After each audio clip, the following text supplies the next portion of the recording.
Добър ден, уважаеми гости, уважаеми дами и господа. Добре дошли на концертът "Музиката моят живот". Искрено ви благодаря за това, че избрахте да бъдете на това радостно за мен събитие в този прекрасен юнски ден. И ви моля, преди началото на концерта, да изключите мобилните си телефони. Сега, 30 години. За някои са малко, за други са много. Но за мен те са просто музика. Най-любимото занимание за мен от дете е слушането на музика. По думите на близките ми хора, в моментите, когато те са пускали грамофона, а аз съм седял и съм играл в кошарката си, съм ставал и захласнато съм слушал красивата музика, която е звучала. Няколко години по-късно, когато ми е било обяснявано и казано каква музика звучи, аз съм запомнял. Родителите ми са правили редица експерименти, като са ми пускали различна музика и аз за тяхно очудване съм отговарял правилно. Разказвали са ми, че когато съм бил на около 3 години, дядо е купил редкия за тези години в България грамофон Philips. И аз, разбира се, веднага съм проявил интерес към него. Давали са ми да си го пускам сам. Между другото, грамофон още работи. Сега ще ви изпълня две пиеси, които чух доста години по-късно от това първото ми слушане. Те ми направиха впечатление както със своята сложност, така и с красотата и нежността на лириката в тях.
на всеки един от нас, скъпа публика. Но музикантът има привилегията да може да изпълнява музиката. А когато музицирането е съвместно, т.е. участват няколко човека, тогава наистина е празник. Сега ми позволете да ви представя колегите си от триото за класическа музика Нели Ганчева обой и Румяна Лиркова цигулка.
Западния университет за мен беше трудно да си се представя като учител. По-скоро преследвах детската си мечта за дирижирането. Но Бог ме изненада приятно. Заедно с предмет музика в училище започнах да преподавам пиано. Открих, че се чувствам удовлетворен, нещо повече, зареден, когато виждам как моите ученици напредват и се развиват, макар и любителски музика. Сега ще ви представя Магнолия Стефанова, която е на 6 години. Тя свири пиано вече една година в школата на читалището. И само преди 2 седмици тя се яви на изпит и бе приета първи клас в музикалната паралелка на 144-то соло Народни будители. Маги!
Маги учила цяла година и има право да получи довереност, така че учила пиано.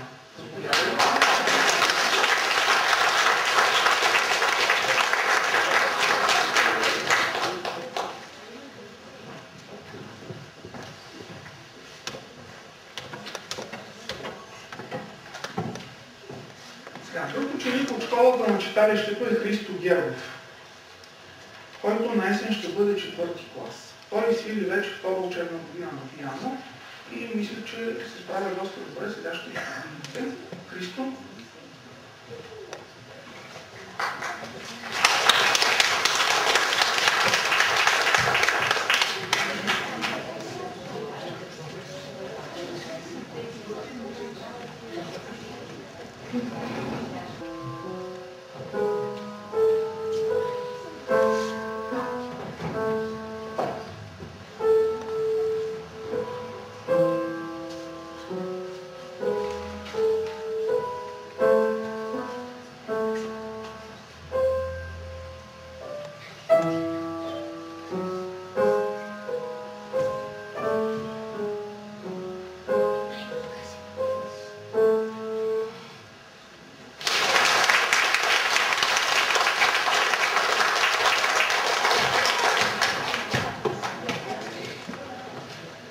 Докато работех в училището на Симеоново, 64-то училище, ми бе предложено да направя вокална група.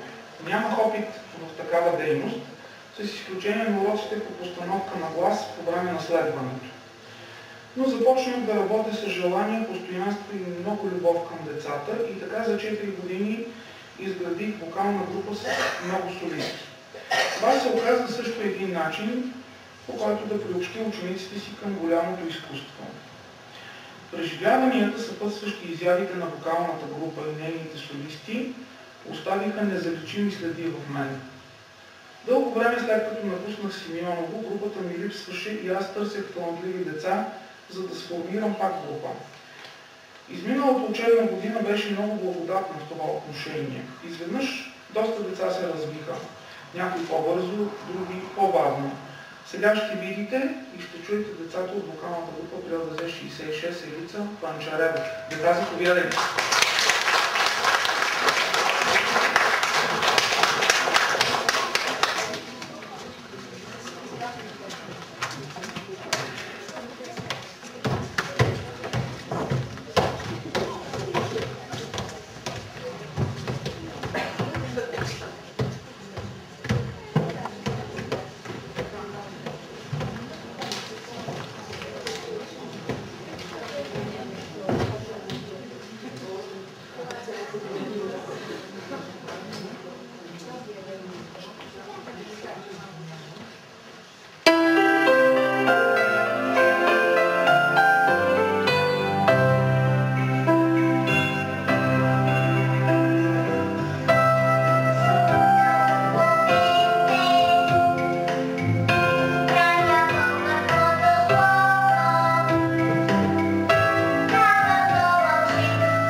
Така, сега ще ви представя Лили Кюлкчийска.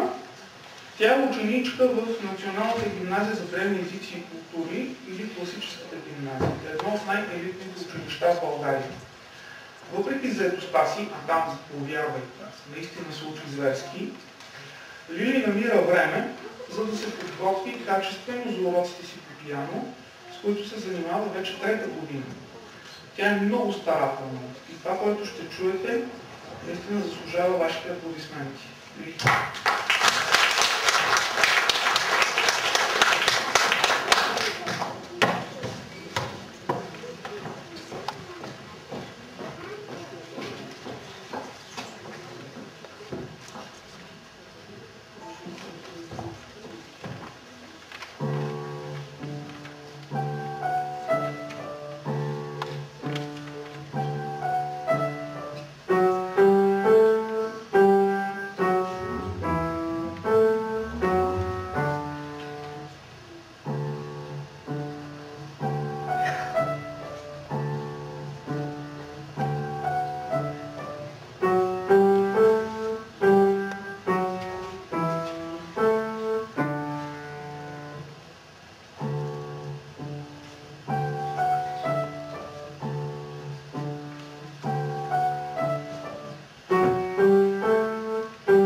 Христо забрави да ми задам тези малко. Христо къде?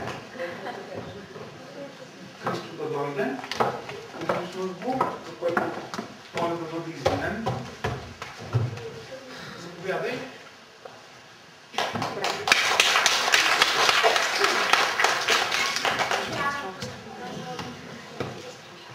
А сега ще ви представя Явор Иванов. Той ще свири за вас. Той през есента ще бъде пети клас. Явор е един от най-добрите ми ученици. През април месец тази година той взе участие във втория международен конкурс за пианисти и непрофесионалисти Вива Пиано 2012. Получената грамота и новите познанства му дадоха възможност и желание да направи все повече и повече. Днес той ще се представи пред вас с една доста специална програма. Заповядай!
Сред класическата музика, която съм възприемал в ранните си години, бяха бранденбургските концерти на Йохан Себастиан Бах. Музиката на този велик композитор събуждаше в мен както радост, така и малка тъга. Когато слушам и изпълнявам Бах, сякаш връзката ми с Бога е по-лесна. Отказ от първия бранденбургски концерт ще имате възможност да чуете сега. Колеги, вярвайте.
ще ви призная едно нещо.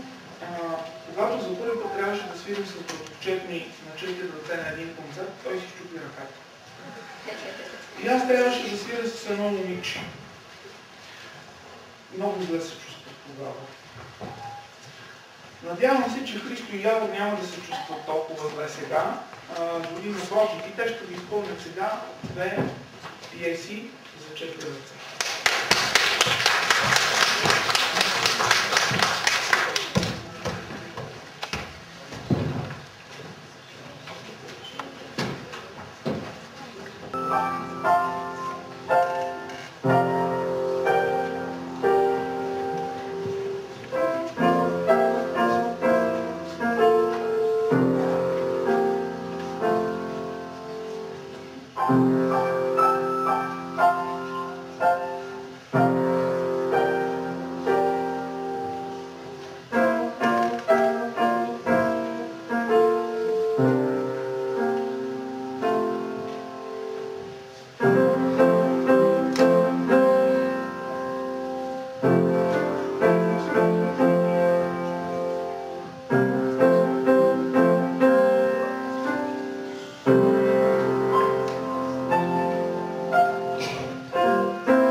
Ще ви разкажа, че винаги съм искал да пиша музика, но по една или друга причина, когато започвах да свиря и няколко години след това не ми се отдаваше. Едва преди около 3 години импровизирайки на пианото започнаха да се получават различни теми и песни. Написах музиката към химните на градините на Панчарево, Герман и Бистрица, както и различни детски песни. Започнах и една пиеса за симфоничен оркестър. Но днес няма да чуете музика, написана от мен, а вокалната група на ОДЗ 66 отново ще излезе пред вас и ще изпълни две песни, написани от българските композитори Димитър Карновски и Хайгашота Гасан.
мен за това, че са пяли и една награда, за това, че са пяли тази година на Музикална бола.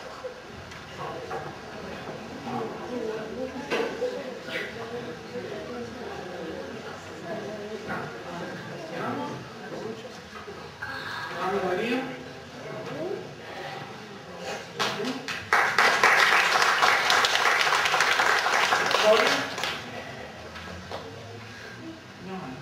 Добре.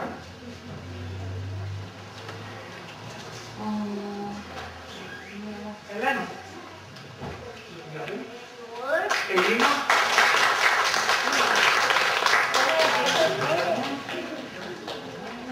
Лора.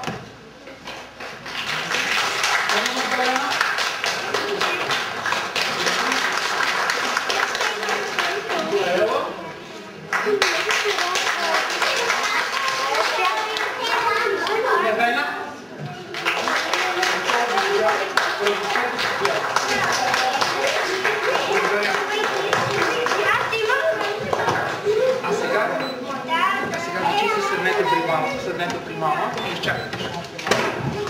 А сега за мен е голяма чест да ви представя детски танцов ансамбъл към читалището Свети Иван Герман, където се развива на компанията.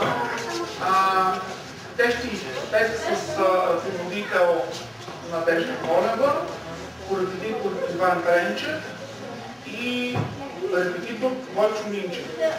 Те ще изпълнят Дунавски порок, хореография Надежда Колева.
концерт бих искал още веднъж да изразя благодарността си към всички вас за присъствието ви днес.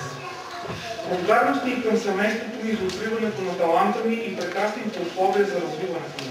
Към преподавателите ми, към колегите ми музиканти, с които работя, към бившите ми и настоящи колеги от детските градини и училища, към децата и техните родители,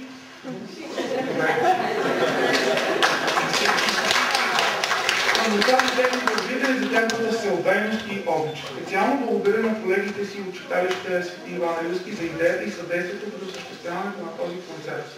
А сега бих искал съвсем в края да изпеем една вечна българска песен "Моя страна, моя България". За ваше улеснение имате текста в програмата.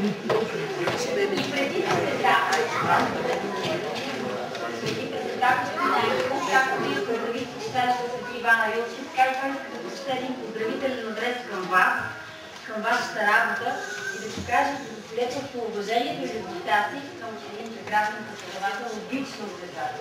Ще ми позволите ли? Благодаря. Народно читалище Свети Иван Рилски и председателят госпожа Даниела Дикова, както и настоятелството, представя на мен този поздравителен адрес към вас, господин Ангел. Уважаеми господин Ангел, изключително ми е приятно да ви поздравим по повода 30 години отдаденост на пиано. Годишнината ви е културно събитие не само за нас, но и за всички от тези многобройни ваши ученици, от детските градини и школата към пиано, по пиано към нашето читалище Свети Иван Рилски. Вашата работа е докоснала сърцата на хиляди деца, десетки деца и оставила в тях едно наследство, което както любов към музиката им дава, така и любов към народното творчество. Бихме искали да изразим уважението си към вашето постоянство и любов към пианото и най-вече вашата любов към децата ни. Пожелаваме ви здраве, ползотворна работа и творческо дълголетие.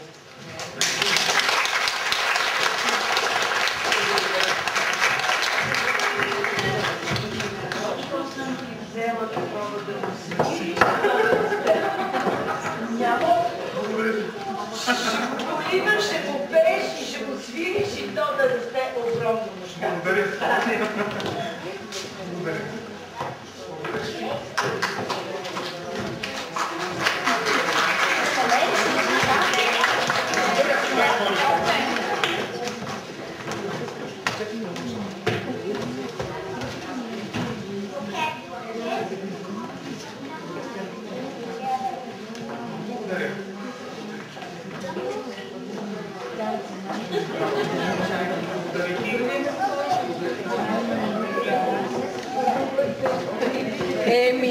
Ние сме се приготвили, ама.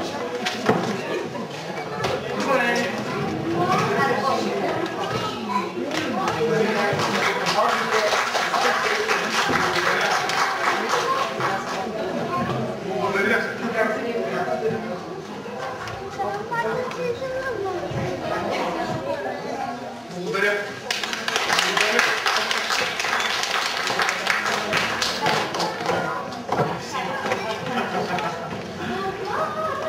И позволете ми колежка, така и приятел. Значи, позволете ми от мое име и от името на всичките колеги от ЦДГ 180 да благодарим на господин Ангелов, че имаме такъв колега в негово лице, изключително отдаден на децата. Искам да ви кажа, че това е изключително интелигентен, възпитан млад човек. Искам да му пожелая много вдъхновение. Хубаво е, че той се стреми непрекъснато да се развива, за което изцяло го подкрепям. И искам да ви кажа, че в мое лице той има един искрен приятел. Ангелов от сърце и душа. Радвам се и споделям с ви приятел. И колега.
като негова леля, да ми честита 30 годишнината за пианото, да ви кажа, че съм изключително щастлива, изключително горда, изключително доволна, че имам такъв племенник и много се радвам, че неговата любов към музиката, неговата любов към децата, неговата любов към хората, цяла любов и в душите и сърцата на децата и на всички хора, които се докоснат до него.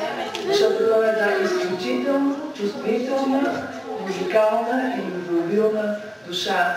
Ние сме щастливи, че го имаме. Благодаря ви, че сте с негови приятели.